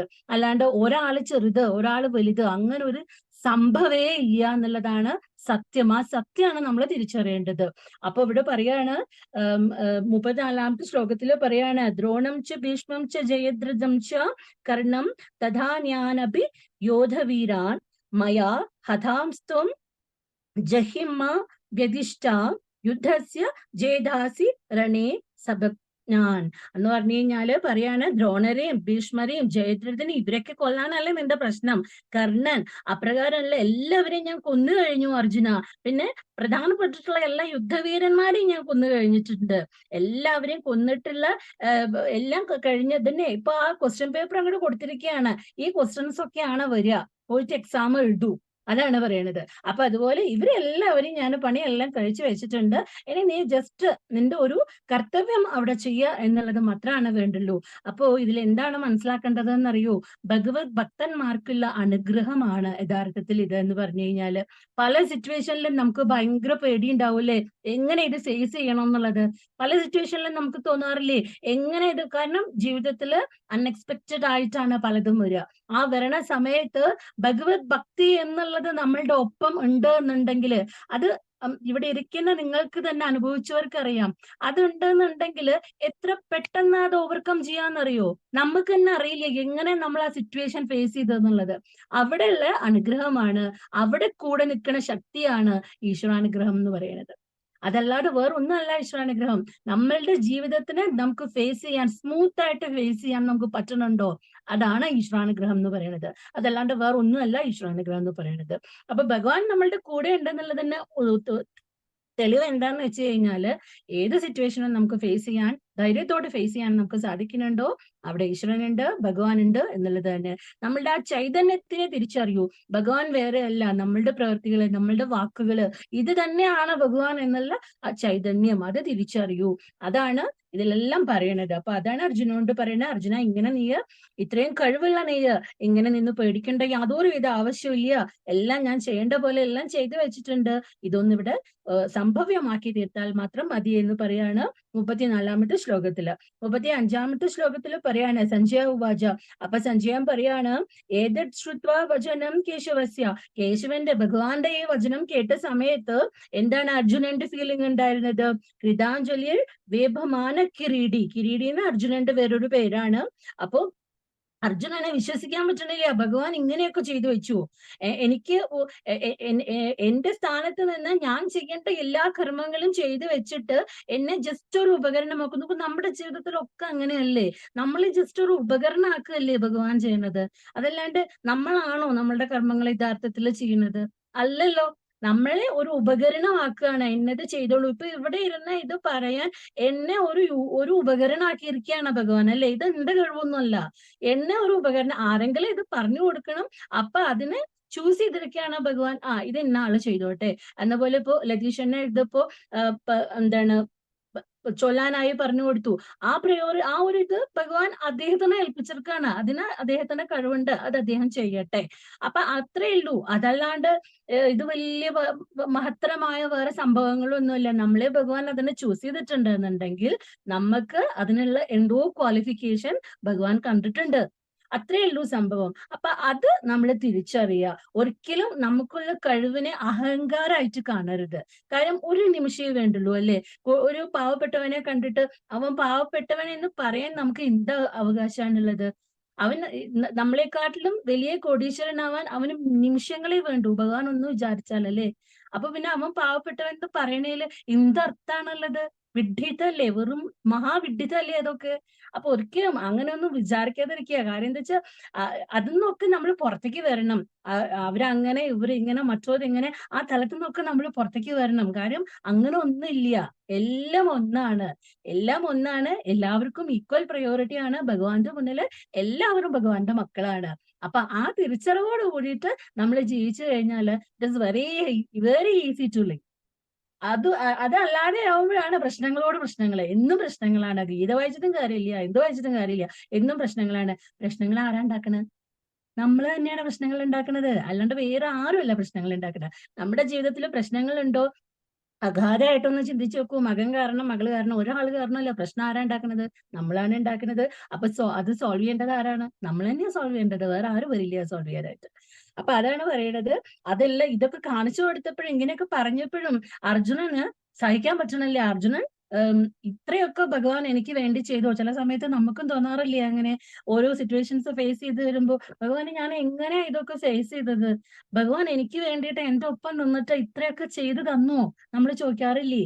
സെയിം അത് തന്നെയാണ് അവിടെയും ചെയ്യണത്. ഭഗവത്ഗീതയും ഭാഗവതമൊക്കെ വായിക്കുമ്പോൾ ആ സ്ഥാനത്ത് നമ്മളെ കണ്ടോളൂ. നമ്മളെ കണ്ടു കഴിഞ്ഞിട്ടുണ്ടെങ്കിൽ വെരി ഈസിയാണ്, പെട്ടെന്ന് നമുക്കിത് മനസ്സിലാവും. അത് സംസ്കൃതമാണ്, പഠിക്കാൻ ബുദ്ധിമുട്ടാണ്, അതിലത്തെ വാക്കുകൾ ബുദ്ധിമുട്ടാണ്, ഇത് അർജുനനാണ്, അങ്ങനെയൊക്കെ വിചാരിക്കുമ്പോഴാണ് അത് നമുക്ക് ബുദ്ധിമുട്ടായിട്ട് തോന്നുക. അർജുനന്റെ സ്ഥാനത്ത് നമ്മളെ അങ്ങോട്ട് വെച്ച് നോക്കൂ, അപ്പൊ വളരെ എളുപ്പമാണ്. ആ ഒരു തത്വം അങ്ങോട്ട് മനസ്സിലാക്കുക എന്നുള്ളത് വളരെ ഈസിയാണ്. അപ്പൊ അതാണ് 35ാമത്തെ ശ്ലോകത്തിൽ പറയണത്. എന്നിട്ട് പറയാണ് നമസ്കൃത്വാ ഭൂയ ഏവാഹ കൃഷ്ണം. അത് പറഞ്ഞ് ഭഗവാനെ നമസ്കരിച്ചുകൊണ്ടേ ഇരിക്കുകയാണ്. ഭഗവാനെ ഇങ്ങനെയൊക്കെ എനിക്ക് വേണ്ടി ചെയ്തു തന്നു, എനിക്കിത് വിശ്വസിക്കാൻ പറ്റണില്ല എന്ന് പറഞ്ഞിട്ട് തുരുതുരാന്ന് നമസ്കരിച്ചുകൊണ്ടേ ഇരിക്കുകയാണ്. ആര് ചെയ്യുന്നത്? അർജുനൻ ചെയ്യുന്നത് എന്ന് പറയാണ് 35ാമത്തെ ശ്ലോകത്തില്. 36ാമത്തെ ശ്ലോകത്തില് പറയാണ് സ്ഥാനേ ഋഷികേശ തവ പ്രകീർത്തിയ എന്ന് പറഞ്ഞു കഴിഞ്ഞാല് അർജുനൻ പറയാണ് യുക്തം തന്നെ ഭഗവാനെ, അങ്ങയുടെ കീർത്തനം കൊണ്ട് ലോകം സന്തോഷിക്കുന്നു. അതായത് ആര് ഭഗവാനെ ആശ്രയിക്കണോ അവര് എങ്ങനെയാണ് ജീവിതത്തിൽ രക്ഷപ്പെടും. സെയിം ഞാൻ എന്തപ്പോ ആദ്യം പറഞ്ഞ സെയിം അത് തന്നെയാണ് പറയണത്. ഭഗവാനില് നമ്മളുടെ ആത്മാർത്ഥ സമർപ്പണം, അതാണ് ഭഗവാൻ പറയണത് കേട്ടോ. അതല്ലാതെ ഭഗവത്ഗീത വായിക്കൂ, നാരായണീയം വായിക്കൂ, ഇങ്ങനെ ഒന്നും പറയുന്നില്ല. ആത്മാർത്ഥമായിട്ടുള്ള സമർപ്പണം. ഇപ്പൊ നാരായണീയത്തിന്റെ നമ്മള് റിവിഷൻ നടന്നുകൊണ്ടിരിക്കുകയാണ്. അപ്പോ കുറെ അക്കമാര് വിളിച്ചിട്ട് പറയാറുണ്ട്, അക്ക നാരായണീയം ഒന്നും ഇങ്ങനെ ചൊല്ലാൻ പറ്റുന്ന ഞാന് സ്വപ്നത്തിൽ വിചാരിച്ചിട്ടില്ല കേട്ടോ. അപ്പോ ആ നാരായണീയം ചൊല്ലണം എന്നുള്ള ഒരു സമർപ്പണം നമുക്ക് വരുമല്ലോ, ആ വരണ സമയത്താണ് നമുക്കത് ചൊല്ലാൻ പറ്റുള്ളൂ. അതല്ലാതെ നാരായണീയം പറഞ്ഞ ഒരു ബുക്ക് മേൽപ്പത്തൂർ ഭട്ടതിരിപ്പാട് ഉണ്ടാക്കി വെച്ചിട്ടുണ്ട് വെച്ചിട്ട് നമുക്കത് ചൊല്ലാനൊന്നും പറ്റില്ല. എപ്പോഴാണ് ആത്മാർത്ഥമായിട്ട് ഭഗവാന്റെ കഥകൾ എനിക്ക് അറിയണം, ആ നാരായണീയം എനിക്ക് അറിയണം, അതില് നമ്മളുടെ മനസ്സിനെ എപ്പോ സമർപ്പിക്കണു അപ്പോഴാണ് അതിലേക്ക് നമുക്ക് എന്ത് വരുള്ളൂ, ഇൻട്രസ്റ്റ് വരും. അതാണ് അതിന്റെ യഥാർത്ഥം കേട്ടോ. അപ്പോഴാണ് നമ്മൾ അതിലേക്ക് ആത്മാർത്ഥമായിട്ട് ശ്രമിക്കുന്നത് അത് ചൊല്ലാനായിട്ട്. പിന്നെ നമ്മൾ അതിനു വേണ്ടി നമ്മുടെ എഫേർട്ട് ഇടുകയാണ്. നമ്മൾ പറയും ഹാർഡ് വർക്കും സ്മാർട്ട് വർക്കും പറയൂല്ലേ. സ്മാർട്ട് വർക്ക് എപ്പോഴും ഈസി ആയിട്ട് ഫലം കിട്ടും, അത് നമുക്കറിയാം. അത് എപ്പോഴും നിലനിൽക്കുമോ? നിലനിൽക്കാറില്ല. അതിനൊരു ലിമിറ്റഡ് പീരീഡ് ഉണ്ട്. എന്നാൽ ഹാർഡ് വർക്ക് എന്ന് പറയുന്നത് അത് ആയുർവേദ മെഡിസിൻ പോലെയാണ്. കംപ്ലീറ്റ്ലി ഇങ്ങോട്ട് പിഴുതെടുത്തിട്ട് ക്യൂർ ചെയ്തിട്ട് തരും നമ്മളെ, അല്ലെ? അപ്പൊ അതുപോലെയാണ് ഭഗവാനിലേക്ക്. അങ്ങനാണോ ഭഗവാനിലേക്ക് കംപ്ലീറ്റ് സമർപ്പണം ചെയ്യണത്, അവന് ഒന്നും ജീവിതത്തിൽ പേടിക്കാനില്ല. അപ്പൊ നമുക്ക് തോന്നും അങ്ങനെയാണെന്നുണ്ടെങ്കിൽ ഇപ്പൊ സമർപ്പണം ചെയ്തിട്ട് നമ്മൾ മിണ്ടാതെ അങ്ങനെ ഇരുന്നാ മതിയോ? മിണ്ടാതെ ഇരുന്നിട്ടുണ്ടെങ്കിലും നമുക്ക് ജീവിക്കാനുള്ള വക ആ ഭഗവാൻ അവിടെ കൊണ്ടുതരും. അതാണ് അതിന്റെ സത്യം. പക്ഷെ അതിനാരും തുനിയാറില്ല. കാരണം എന്താന്ന് വെച്ച് കഴിഞ്ഞാല് വിശ്വാസമില്ല ഭഗവാനെ. സമർപ്പിച്ച് മിണ്ടാതിരിക്കാൻ ആർക്കും വിശ്വാസമില്ല. അങ്ങനെയൊക്കെ ഇപ്പൊ ഗുരുവായൂരപ്പൻ ചെയ്യോ? അപ്പോഴും മൂപ്പരെ ഒരു സംശയമാണ്. പക്ഷെ അങ്ങനെ ചെയ്തു നോക്കൂ, അപ്പോഴാണ് നമുക്കത് ശരിക്കും മനസ്സിലാവുള്ളൂ. എത്രയോ ആൾക്കാര് ഭാഗവതം ക്ലാസ്സിലൊക്കെ ചെല്ലുമ്പോ എത്രയോ ആൾക്കാര് അനുഭവങ്ങൾ പറയാറുണ്ട്. ഇപ്പൊ നമ്മള് അവിടെ ഒരു ആശ്രമമുണ്ട്. ആ ആശ്രമത്തില് കോടീശ്വരന്മാരായിട്ടുള്ള ആൾക്കാർ വന്നിട്ട് അവരുടെ എൻറ്റയർ പ്രോപ്പർട്ടി എഴുതി കൊടുത്തിട്ട് ഭാഗവത ഇതിന് വേണ്ടിയിട്ട് എഴുതി കൊടുത്തിട്ട് അവിടെ ജീവിക്കുന്ന ആൾക്കാരുണ്ട്. എന്നിട്ട് പറയാറുണ്ട് ജോലിയിൽ ഇരുന്ന സമയത്തോ മക്കളുടെ അടുത്ത് ഇരുന്ന സമയത്തോ എവിടെയും കിട്ടാത്ത ഒരു പൂർണ്ണത, ഒരു സംതൃപ്തി ഞങ്ങൾക്ക് ഇവിടെ വന്നപ്പോ കിട്ടി. അതുകൊണ്ട് മാത്രമാണ് ഞങ്ങൾക്ക് ഭഗവാൻ ഉണ്ട് ഞങ്ങളുടെ ഒപ്പം എന്നുള്ളത് ഞങ്ങൾക്ക് മനസ്സിലായത് ഇവിടെ വന്നപ്പോഴാണ്. അതുകൊണ്ടാണ് ഒരാളെയും ആശ്രയിക്കാണ്ട് ഇത് മുഴുവൻ ഇവിടെ കൊടുത്തിട്ട് ഞങ്ങൾ ഇവിടെ വിശ്വസിച്ചിരിക്കണത്. നോക്കൂ, ആ ഒരു സംതൃപ്തി ഉണ്ടല്ലോ, അത് കിട്ടിക്കഴിഞ്ഞവർക്ക് മാത്രമേ ഇത് മനസ്സിലാവുള്ളൂ. അതല്ലാത്തവർക്ക് ഈ പറയുന്നത് ഒരിക്കലും മനസ്സിലാവില്ല. ആ തലത്തിലേക്ക് എത്തിച്ചേരുക എന്ന് പറയുന്നത് അത് നമ്മളുടെ സാധാരണ PhD ഒന്നും പോരാ. അത് ഒരു 10 PhD മുകളിലേക്ക് പോയി കഴിഞ്ഞാൽ മാത്രമാണ് അത് കിട്ടുള്ളൂ. അപ്പൊ അത് കിട്ടുക എന്ന് പറയുന്നത് അത് ഭഗവാന്റെ അനുഗ്രഹം കൊണ്ട് മാത്രമേ കിട്ടുള്ളൂ, അല്ലാണ്ട് കിട്ടില്ല. ആ പൂർണ്ണ സമർപ്പണം എന്നുള്ളത് നമുക്ക് വരണം എന്നുണ്ടെങ്കിൽ ഈശ്വരാനുഗ്രഹം ഒരുപാട് ജന്മങ്ങൾ ചെയ്ത് സുഹൃതം തന്നതിന് വേണം എന്നുള്ളതാണ് പറയണത്. അപ്പൊ അത് പറയാണ് കീർത്തനം കൊണ്ട് ലോകം മുഴുവൻ സന്തോഷിക്കുന്നുണ്ട്. പിന്നെ രക്ഷാംസി ബീധാനി ദിശോ ധ്രവന്തി, അതായത് ഈ രക്ഷസ്സുകള്, അതായത് വേണ്ടാത്ത ചിന്തകളുള്ള ആൾക്കാര് ഭഗവാന്റെ ചൈതന്യം എവിടെയുണ്ടോ അത് 100% സാത്വികമാണ്. അപ്പൊ എന്താണ് അവിടെ ഈ രക്ഷസുകളുടെ ചിന്തകളുള്ളവര്, വേണ്ടാത്ത ചിന്തകളുള്ളവര് ഓടി ഒളിക്കും എന്നുള്ളതാണ് പറയണത്. അതാണ് ഒരു ഭക്തന്റെ അനുഭവം എന്നുള്ളതാണ് അത് പറയണത്. അപ്പൊ അർജുനൻ പറയാണ് ഇതില് അത്ഭുതമൊന്നുമില്ല ഭഗവാൻ, ഇപ്പൊ എനിക്ക് മനസ്സിലായി എന്തുകൊണ്ടാണ് ആ ഭഗവാനെ വിചാരിക്കുന്നവർക്ക് പൂർണ്ണമായിട്ടുള്ള സന്തോഷവും അതല്ലാത്ത ആൾക്കാർക്ക് ഇങ്ങനെ ഈ രക്ഷസുകൾക്ക് ഓടി ഒളിക്കേണ്ടിയും വരുന്നത് എന്തുകൊണ്ടാണെന്നുള്ളത് ഈ വിശ്വരൂപ ദർശനത്തിൽ നിന്ന് എനിക്ക് മനസ്സിലായി ഭഗവാനെ. ഈ സായുജ്യം തന്നെയാണ് എനിക്ക് വേണ്ടത് എന്നുള്ളത് ആള് പറയാണ്, അർജുനൻ ഭഗവാനോട് പറയുന്നതാണ് 36ാമത്തെ ശ്ലോകത്തിൽ നമ്മൾ കാണുന്നത്. സർവേ നമസ്യന്തിച്ച് സിദ്ധസംഘം, അതായത് സിദ്ധന്മാര്, യോഗികള്, ആ തലത്തിലേക്ക് നമ്മൾ കണ്ടിട്ടുണ്ടായിരുന്നു അല്ലെ. എന്താണ് സിദ്ധന്മാരുടെ യോഗ്യത, യോഗികളുടെ യോഗ്യത എന്നുള്ളത് നമ്മൾ കണ്ടിട്ടായിരുന്നു. ആ തലത്തിലേക്ക് എത്തിയിട്ടുള്ള ആൾക്കാർ പോലും ഭഗവാനെ നമസ്കരിക്കാനുള്ള കാരണം എന്താണെന്നുള്ളത് ഇന്നാണേ എനിക്ക് മനസ്സിലായുള്ളൂ. കാരണം ആ വിശ്വരൂപ ദർശനത്തിൽ, കാരണം അഹം എന്ന ഭാവം ആർക്കുണ്ട്? അർജുനുണ്ട്. ഈ അഹം എന്നുള്ള ഭാവം ഉണ്ടെങ്കിൽ എന്താണെന്നറിയോ, ഭഗവാനെ നമുക്ക് മനസ്സിലാക്കാൻ പറ്റില്ല. അപ്പൊ ഈ അഹം എന്നുള്ള ഭാവം അർജുനനെ യഥാർത്ഥത്തിൽ ആർക്കറിയാം? ഭഗവാൻ അറിയാം. ഈ കുരുക്ഷേത്ര യുദ്ധം എന്നുള്ളത് കറക്റ്റ് ആയിട്ട് നടന്നിട്ട് അത് പര്യവസാനിക്കണമെങ്കിൽ ഈ അർജുനനെ ഇത് കാണിച്ചു കൊടുത്ത് ഇവന്റെ അഹം എന്ന ഭാവത്തിനെ എടുത്തു കളഞ്ഞ് അവനെ കൊണ്ട് ഈ പണികൾ ചെയ്യിച്ചാലേ നടക്കൂ എന്നുള്ളത് ഭഗവാൻ അറിയാം. അപ്പൊ അതിനുള്ള ഫൈനൽ പ്ലാൻ ആണ് ഇതെന്ന് പറയുന്നത് ഈ വിശ്വരൂപ ദർശന യോഗം എന്നുള്ളത് പറയണത്. അപ്പൊ ആ വിശ്വരൂപ ദർശനം അങ്ങോട്ട് കാണിച്ചു കൊടുത്ത് അർജുനനെ ആ ഒരു തലത്തിലേക്ക് അങ്ങോട്ട് ഉയർത്തിക്കൊടുന്ന് ഭഗവാൻ പറയാണ്, എല്ലാം ഞാനാണ് എന്നുള്ളത് തിരിച്ചറിയൂ അർജുന. എന്ന് നീ അത് തിരിച്ചറിയണോ അന്ന് നിനക്ക് എല്ലാം എന്തായിരിക്കും? പുഷ്പം പോലെ സാധ്യമായിരിക്കും. നമുക്കും അത് തന്നെയാണ് പറയാനുള്ളത്. എന്ന് ഭഗവാനാണ് എല്ലാം എന്നുള്ളത് നമ്മൾ തിരിച്ചറിയണോ അന്ന് എല്ലാം നമുക്ക് സാധ്യമാണ്. ഈ ഭൂമിയിലുള്ള എന്തും നമുക്ക് സാധ്യമാണ്. എന്ത് അറിയണം? ഭഗവാനാണ് എല്ലാം എന്നുള്ളത് തിരിച്ചറിയണം. ആ നിമിഷം എല്ലാം സാധ്യമാവും. അത് തന്നെയാണ് ഭഗവത്ഗീതയില് 36ാമത്തെ ശ്ലോകത്തിലും പറയണത്. അടുത്ത ആഴ്ച നമുക്ക് വീണ്ടും കാണാം 37ാമത്തെ ശ്ലോകമായിട്ട്. ഇന്നത്തെ വ്യാഖ്യാനം അവിടെ അവസാനിക്കുകയാണ്. ഹരി ഓം. ബാക്കപ്പില് നമ്മുടെ ഗംഗാക്ക ഇരിക്കുന്നുണ്ട്. ഗംഗാക്കയ്ക്ക് ഇതിന് എന്തെങ്കിലും കൂട്ടിച്ചേർക്കാനുള്ളത് ആകാം. ഇനിയുണ്ടല്ലോ 10 മിനിറ്റോളം ഉണ്ട്. ഹരി ഓം. എന്താ പറയാ, നെറ്റിന് ചെറിയൊരു പ്രശ്നമുണ്ട്. ഞാൻ വീഡിയോ ഓൺ ചെയ്താൽ ചിലപ്പോ അത് കട്ടാവും. അതുകൊണ്ട് ഞാൻ വീഡിയോ ഓൺ ആക്കുന്നില്ല. ഹരി ഓം. നമ്മള് ഈ 31 മുതൽ 36 വരെ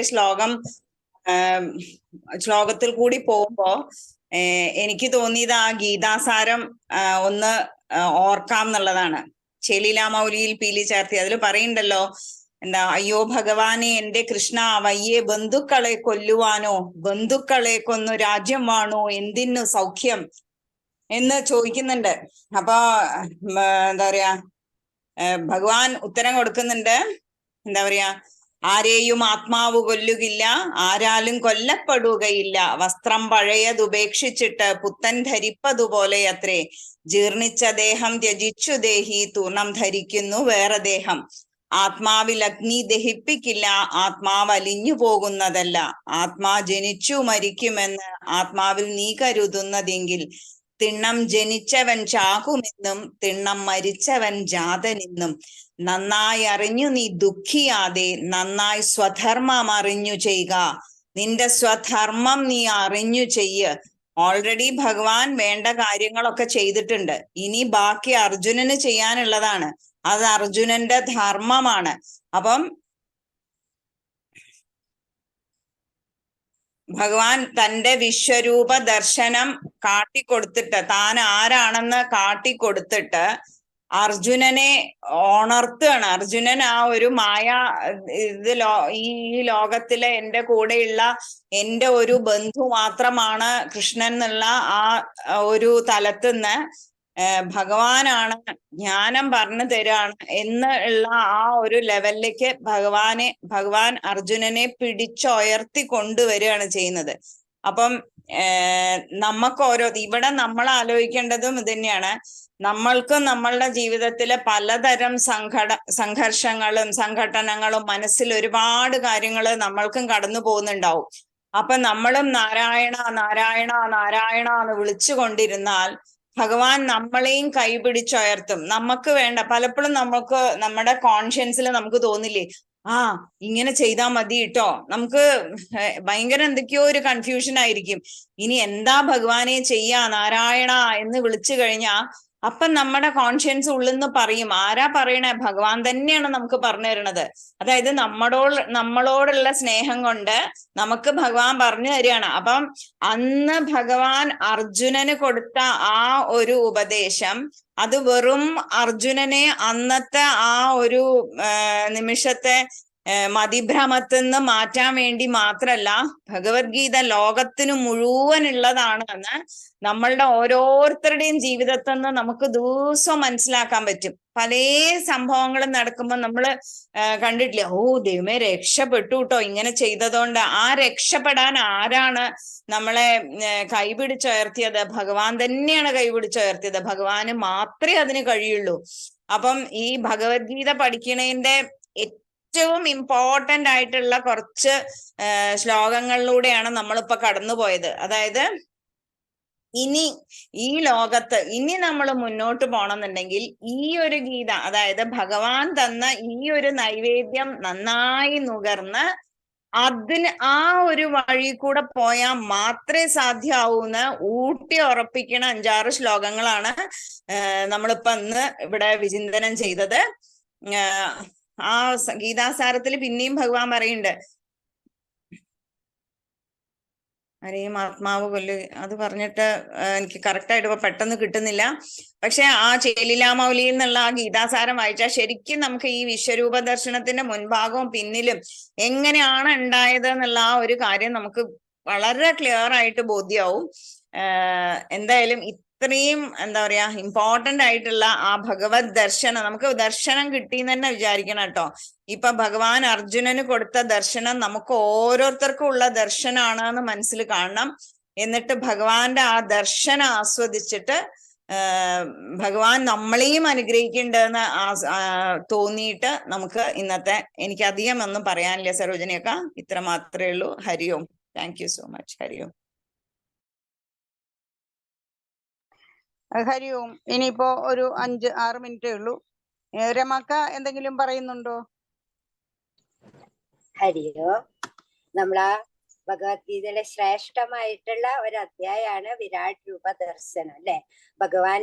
ഭഗവാൻ ആരാണെന്ന് എന്താണെന്ന് നമുക്ക് മനസ്സിലാക്കി തരികയാണ് അർജുനനിലൂടെ. അപ്പൊ ഭഗവാൻ പറയുന്നുണ്ട് ഇവിടെ, ഇന്നത്തെ ശ്ലോകത്തിൽ പറയുന്നുണ്ട്, പിന്നെ ആ കാലം ഞാൻ എല്ലാം സംഹരിക്കുന്ന ശക്തമായ കാലമാണ് എന്ന് പറയുന്നുണ്ട്. അപ്പൊ നമ്മൾ മനസ്സിലാക്കിയിട്ടുള്ളത് ബ്രഹ്മാവിന്റെ രാത്രിയാണ്, പ്രളയം വരുന്നു, അങ്ങനെ മാറ്റങ്ങൾ വരുന്നു. അപ്പൊ ഇതെല്ലാം ബ്രഹ്മാവായാലും പരമശിവനായാലും മഹാവിഷ്ണു ആയാലും എല്ലാം തന്നെ ആ ഭഗവാൻ തന്നെയാണെന്ന് നമ്മൾ മനസ്സിലാക്കി കഴിഞ്ഞിട്ടുണ്ട്. അപ്പൊ ഭഗവാൻ ആ കാലം കൊണ്ട് എല്ലാത്തെയും നശിപ്പിക്കാനും അതുപോലെ തന്നെ സൃഷ്ടിക്കാനും എല്ലാം ഭഗവാന് കഴിയുന്നുണ്ട് എന്നുള്ള ഒരു കാര്യമാണ് നമുക്കിതിന്ന് മനസ്സിലാവുന്നത്. അതുപോലെ നമ്മൾ ഈ ഭൗതിക സുഖങ്ങളെയൊക്കെ വിട്ടുകൊണ്ട് നമ്മൾ ആ മോക്ഷം എന്താണെന്ന് അറിയാൻ ശ്രമിക്കണം എന്നൊക്കെയാണ് നമ്മൾ പഠിക്കുന്നത്. ഇപ്പൊ നമ്മൾ പറയും ഒരാൾ കല്യാണം കഴിഞ്ഞില്ലെങ്കിൽ കഴിക്കുന്നില്ല, അല്ലെങ്കിൽ അവന് കഴിക്കാൻ താല്പര്യമില്ല, അപ്പൊ നമ്മൾ പറയും ഓ ഇവൻ സന്യാസി ആവാൻ വിചാരിച്ചിരിക്കുകയാണ്. ഈ സന്യാസി എന്ന് പറയുമ്പോൾ നമ്മളുടെ ഒക്കെ ഒരു ഭാവം ഇവർക്ക് ചിലപ്പോ പെണ്ണ് കിട്ടാതെയാവും, അല്ലെങ്കിൽ അവര് ദുഃഖങ്ങളെ കൊണ്ടാവും. അതല്ല, ഈ ഭൗതിക സുഖങ്ങളൊക്കെ അനുഭവിച്ചിട്ടും സന്തോഷമോ ശാന്തിയോ കിട്ടാതെ വരുമ്പോ അതിനപ്പുറം എന്തോ ഒരു നല്ല സന്തോഷം ശാന്തിയും കിട്ടുന്ന ഒരു കാര്യമുണ്ട് എന്ന് മനസ്സിലാക്കിക്കൊണ്ട് എല്ലാം ഭൗതിക സുഖങ്ങളെയൊക്കെ ഉപേക്ഷിച്ച് മോക്ഷപ്രാപ്തിയിലേക്ക് പോവാണ്. അങ്ങനെ അവിടെ ആ ഒരു സുഖശാന്തി കണ്ടു കഴിഞ്ഞാൽ നമ്മളെ തന്നെ നോക്കൂ. നമ്മളിപ്പോ അത് പ്രാരബ്ധമായിരുന്നു, നമുക്ക് കുടുംബ പ്രാരബ്ധങ്ങളെ നമുക്കൊന്നും ചിന്തിക്കാൻ കഴിഞ്ഞില്ല. പിന്നെ പ്രായമായി വരുമ്പോ നമുക്ക് ഈ ആധ്യാത്മികതയിലേക്ക് കടക്കുമ്പോ എന്തൊരു ശാന്തി സമാധാനമാണ് അല്ലെ. നമുക്ക് തന്നെ തോന്നിപ്പോന്നു, ഓ ഇത് ഈ കുടുംബ ജീവിതത്തെക്കാളൊക്കെ എത്ര നല്ലതാണ്, നല്ല ഒരു എന്താണ് മാനസികമായിട്ടൊരു സന്തോഷവും ഒക്കെ കിട്ടിക്കൊണ്ട് നമ്മളിങ്ങനെ വളരെ എന്താണ് ആരോഗ്യവാന്മാരും ആരോഗ്യവതികളായിട്ടിരിക്കുകയാണ്. എപ്പോഴാണ് നമുക്ക് ആരോഗ്യം വരുന്നത്? മാനസികമായി നമുക്ക് എപ്പോഴാണോ ശാന്തിയും സമാധാനവും വന്നാൽ അവിടെ ആരോഗ്യം തനിയെ ഉണ്ടായി കഴിയും. അങ്ങനെ പറയാറുണ്ട്. അപ്പൊ ഭഗവാൻ ആ വിരാട് രൂപം, ആ ദർശനം ചെയ്തുകൊണ്ട് അർജുനന് കാണിച്ചു കൊടുത്തുകൊണ്ട് അവിടെ കാണാനുണ്ട് എന്തെല്ലാമോ ഈ പ്രകൃതിയിൽ നടക്കുന്നു, അതെല്ലാം അവിടെ ഉണ്ട് അല്ലെ. ഭഗവാൻ പലപ്പോഴും ആ വിഷ്ണു 10 അവതാരം എടുത്തപ്പോഴൊക്കെ എന്താണ് ഓരോ കാര്യങ്ങൾ നടത്താനായി ആ ചെറിയ രൂപം വരെ ധരിക്കാൻ തയ്യാറാണ്. അതുപോലെ മത്സ്യമായിക്കൊണ്ട് ആ വേദങ്ങളെയൊക്കെ വീണ്ടെടുക്കുന്നു, കൂർമ്മമായിക്കൊണ്ട് മന്ദരപർവ്വതത്തെ ഉയർത്തുന്നു. അത് കഴിഞ്ഞ് കാണുന്നത് നമ്മള് നരസിംഹമൂർത്തിയായിട്ട് ആ ഹിരണ്യകശിപുവിനെ, പ്രഹ്ലാദ ചരിതം കഴിഞ്ഞാൽ കാണാം ചരിതത്തില്, ഹിരണ്യകശിപുവിനെ ഇല്ലാതാക്കുന്നു, മോക്ഷപ്രാപ്തി കൊടുക്കുന്നു അല്ലെ. അപ്പൊ ഭഗവാന് സാധിക്കാത്തതായിട്ട് എന്താണ്? ഭഗവാൻ ഒരു കാര്യം നേടാൻ ഏത് രൂപം എടുക്കാനും ഏത് താഴ്ന്ന നിലയിലേക്ക് പോകാനും ആ ധർമ്മച്യുതി വരുമ്പോൾ, അധർമ്മത്തിന് ച്യുതി വരുമ്പോൾ ധർമ്മത്തെ വീണ്ടെടുക്കാനായിട്ട് ഭഗവാൻ ഏതൊരു രൂപവും എടുക്കുന്നു. അപ്പൊ ആ ഭഗവാൻ തന്റെ ഭക്തന്മാരെയും എപ്പോഴും സഹായിച്ചു കൊണ്ടിരിക്കും എന്നൊക്കെ നമുക്ക് ഇപ്പൊ മനസ്സിലാവുകയാണ്. അപ്പൊ നമ്മള് ഭഗവാനിൽ മാത്രം അഭയം പ്രാപിക്കാൻ ശ്രമിക്കുക. ഭഗവാൻ അല്ലാതെ ആരും നമുക്ക്, നമ്മൾ ഇതെല്ലാം കാണുന്ന ഒരാള് നമ്മളെ സഹായിക്കുന്ന, അതെല്ലാം ഭഗവാൻ അയക്കുന്നവരാണ്. അപ്പൊ ഭഗവാനാണ് ശാശ്വതമായിട്ടുള്ള സത്യം, അല്ലാതെ ഈ പ്രകൃതിയിൽ കാണുന്നതല്ല. പക്ഷെ നമ്മൾ അതൊന്നും വിശ്വസിക്കേണ്ട എന്നല്ല, വിശ്വസിച്ചാൽ മാത്രമേ നമുക്ക് സ്നേഹപൂർവമായിട്ടുള്ള ഒരു അന്തരീക്ഷം, ഒരു സൗഹാർദ്ദം ഒക്കെ ഉണ്ടാക്കിയെടുക്കാൻ സാധിക്കൂ. എങ്കിലും നമ്മൾ ചിന്തിക്കേണ്ട ഒരു കാര്യമാണ്, ഇതെല്ലാം ഭഗവാന്റേത് തന്നെയാണ്. അപ്പൊ എപ്പോഴും നമ്മൾ ആദ്യമായിട്ട് ഭഗവാന് തന്നെയാണ് സ്തുതി പറയുന്നത്. അപ്പൊ ഇവിടെ ആ വിരാട് രൂപം കണ്ട് പേടിച്ച അർജുനൻ പറയാണ്, ആ ഉഗ്രരൂപത്തെ കണ്ടിട്ട് പറയാണ്, ഭഗവാനെ ആരാണ് ഭഗവാൻ, എനിക്ക് പറഞ്ഞു തരൂന്ന് പറയാണ്. എന്താണ് ഇതിന്റെ കാര്യം ഒന്നും അറിയുന്നില്ലല്ലോ. ആ സ്നേഹിതനായി മിത്രമായി കൂടെ നടന്നിരുന്ന ഭഗവാന്റെ ആ വിരാട് രൂപം, വിശ്വരൂപം കണ്ട് ആ പേടിച്ചരണ്ടുകൊണ്ട് ചോദിക്കുന്നതാണ്. അതിനുള്ള മറുപടിയാണ് ഭഗവാൻ പറയുന്നത്. അപ്പൊ നമുക്കും ഇതൊക്കെ കേൾക്കാനും നമ്മൾ മാനസികമായി മാനസാന്തരപ്പെടാനും നമുക്ക് സാധിക്കട്ടെ. ആ ഭഗവാന്റെ ചിന്ത എപ്പോഴും നമ്മളിൽ ഉണ്ടായിരിക്കട്ടെ. അത് തന്നെയാണ് ശാശ്വതമായിട്ടുള്ളത്. നമ്മൾ കൂടെ കാണുന്ന രക്ഷകന്മാരൊന്നും എപ്പോഴും ഉണ്ടാവില്ല. ഒരാപത്ഘട്ടത്തില് ആ കനിഞ്ഞ കരുണ എന്താണ് കേണ് വിളിച്ചാൽ ഓടിയെത്താൻ ആ ഭഗവാനേ ഉള്ളൂന്ന് നമ്മള് കാലക്രമേണ അങ്ങനെ മനസ്സിലാക്കി വരികയാണ്. അപ്പോ ഭഗവാനിലേക്കുള്ള ആ ഒരു ചിന്ത എപ്പോഴും ഉണ്ടായിരിക്കട്ടെ. എല്ലാവർക്കും ഭഗവാന്റെ അനുഗ്രഹം ഉണ്ടാകട്ടെ. ഹരേ ഗുരുവായൂരപ്പ നാരായണ എന്ന് പറഞ്ഞുകൊണ്ട് നിർത്തുന്നു. ഹരി ഓം. ഹരി ഓം. ഹരി ഓം അക്ക. ഹരി ഓം. സമർപ്പണ ശ്ലോകം. കായേന വാചാ മനസേന്ദ്രിയൈർവാ ബുദ്ധ്യാത്മനാ വാ പ്രകൃതേ സ്വഭാവാത് കരോമി യദ്യത് സകലം പരസ്മൈ നാരായണായേതി സമർപ്പയാമി. സർവം നാരായണായേതി സമർപ്പയാമി. സർവം നാരായണായേതി സമർപ്പയാമി. ഹരി ഓം. ഇന്നത്തെ ഗീത പഠന ക്ലാസ് ഇപ്പോൾ സമാപിക്കുകയാണ്. ഇന്ന് ധ്യാന ശ്ലോകം ചൊല്ലിയ ഗീത PT അക്കയ്ക്കും സ്റ്റാൻഡിംഗ് റിവിഷൻ 25 മുതൽ 27 വരെ ശ്ലോകങ്ങൾ റിവിഷൻ ചെയ്ത ലാലി അക്കയ്ക്കും, അതുപോലെ 28 മുതൽ 30 വരെ ശ്ലോകങ്ങൾ റിവിഷൻ ചെയ്ത അനീഷ് കുമാർ അണ്ണനും ഈ SPYSSന്റെ പേരിൽ നന്ദി അറിയിക്കുന്നു.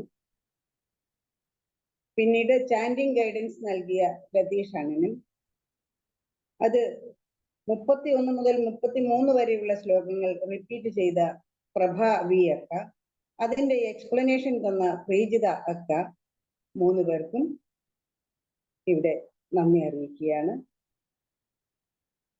അതിനുശേഷം റിപ്പീറ്റേഷൻ 34 മുതൽ 36 വരെ റിപ്പീറ്റേഷൻ ചെയ്ത ജയരാജണ്ണ, ആ ശ്ലോകങ്ങളുടെ എക്സ്പ്ലനേഷൻ ചെയ്ത ജ്യോതിയക്ക, രണ്ടുപേർക്കും SPYSSന്റെ പേരിൽ നന്ദി അറിയിക്കുന്നു. ബാക്കപ്പിനായിട്ട് രമ ഒക്കെ ഉണ്ടായിരുന്നു, അതുപോലെ എക്സ്പ്ലനേഷനായിട്ട് ഗംഗ ഒക്കെ ഉണ്ടായിരുന്നു. രണ്ടുപേരും എക്സ്പ്ലനേഷന്റെ കുറച്ച് ഭാഗങ്ങൾ കൂട്ടിച്ചേർത്തു. രണ്ടുപേർക്കും വളരെ നന്ദിയായി, വളരെ ഭംഗിയായി ഈ എക്സ്പ്ലനേഷന്റെ ഭാഗങ്ങൾ ചെയ്ത രണ്ടുപേർക്കും നന്ദി അറിയിക്കുന്നു. ഇന്നത്തെ നമ്മുടെ നന്ദി സമർപ്പണത്തോടു കൂടി നമ്മുടെ ഈ അധ്യയനം പൂർണ്ണമാകുന്നു. എല്ലാവരും നിവർന്നിരിക്കാം. നമുക്ക് ലോക കല്യാണ മന്ത്രം ചൊല്ലാം. സർവേ ഭവന്തു സുഖിനഃ, സർവേ സന്തു നിരാമയാഃ, സർവേ ഭദ്രാണി പശ്യന്തു, മാ കശ്ചിത് ദുഃഖഭാഗ് ഭവേത്. ഓം ശാന്തി ശാന്തി ശാന്തി. ഹരി ഓം.